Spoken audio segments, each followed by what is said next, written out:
Inner child healing has prevented thousands of my clients from committing suicide in the last 5 years. Let's talk about it.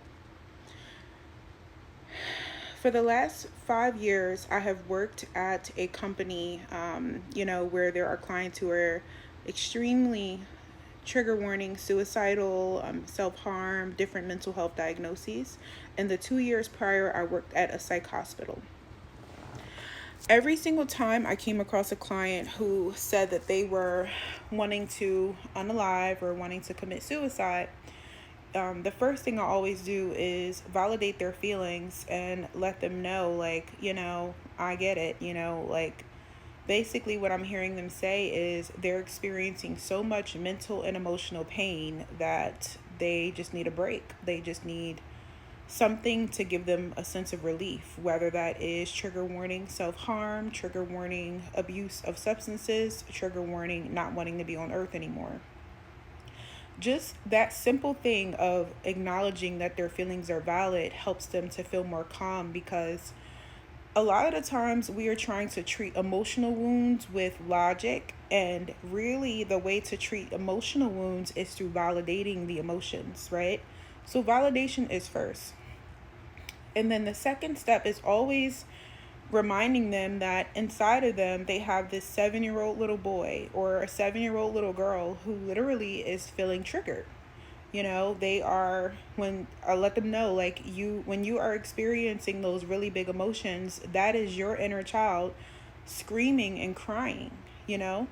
And so from that space, me as a medium, I can always see what wounds is specifically triggered. And a good deal of the time, it's the wound of rejection and the wound of abandonment. And then I may ask them, like, is this, are you feeling this way? And then validating, like, that's the most painful wound that we experience in humanity. It's a very, very, very deep wound. It's not just, something small.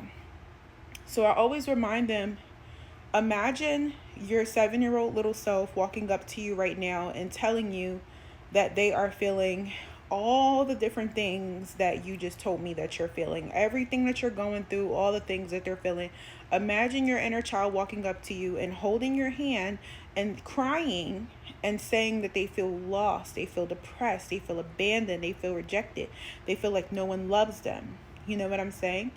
And usually once we make that connection, I'm just like, okay, how would you respond to them? That's when the answers and the compassion comes in. Listening to them, giving them a hug, doing anything that I can do to help to bring them calm or bring them healing and bring them love. And then I always remind them that the big feelings that you're feeling inside of yourself right now, that is literally your inner child that is feeling those big feelings. You know what I'm saying? So your job as an adult is to be for them what they need. So if your inner child is crying right now and in so much emotional pain, are you going to, take them off the earth? Are you going to hurt them? Or are you going to love them? And I promise you, I can say 95% of the time, this has worked. And even though I'm speaking about it in a little bit more of a scientific way, mental health, it's like a method. It's really the truth. You know what I'm saying? And I'm making this message in honor of Suicide Prevention Month.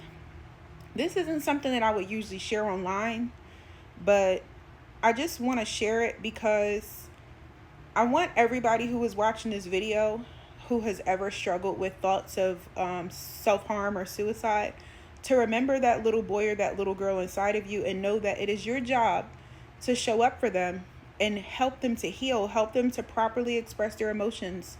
And really, a lot of the times what people are doing in those moments is they're not allowing themselves to feel. They're invalidating their feelings. That hurts deeper than rejection and abandonment, because that's you rejecting and abandoning yourself. So it's always important for everybody here to remember, you can never be abandoned if you don't abandon yourself. Don't abandon yourself. And invalidating your feelings is self-abandonment. Don't abandon yourself. Don't abandon your inner child. Show up for them. Be the mother they always needed. Be the father they always needed. You know what I'm saying? If this is something that you need help with, you can book a session with me. I am running a sale on my tarot therapy sessions. I am a clinical therapist, but I also read tarot and am a psychic medium as well. I know that this is a very sensitive topic, so I want y'all to remember that if you know someone who is having suicidal thoughts, maybe taking the stance of validating their experiences and their feelings is a better chance of trying to guilt them into staying, because that actually makes it worse too.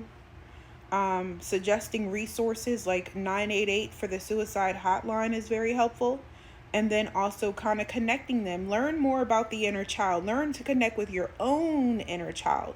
When you are connected with your own inner child and you reparent your inner child, you are better able to see other people's inner child and remind them to take care of your inner child right now. You know what I'm saying? Don't take yourself off. Don't take your inner child off the earth just because they're having big overwhelming feelings. Give them a hug and love them through this. You know what I'm saying? You know, this helps people to tap into their maternal and paternal instincts, which we all have. We all have it. When we connect to the core of who we are, the divinity within ourselves, we all have maternal and paternal instincts. Okay, so thank you so much for watching this video. Please like, comment, subscribe, and share so it can reach more people. If y'all have any more questions about this topic, please let me know. Thank you for listening. This was not the easiest to record because I'm like, but it has to be said. Somebody got to say it. So whatever. Thanks for listening.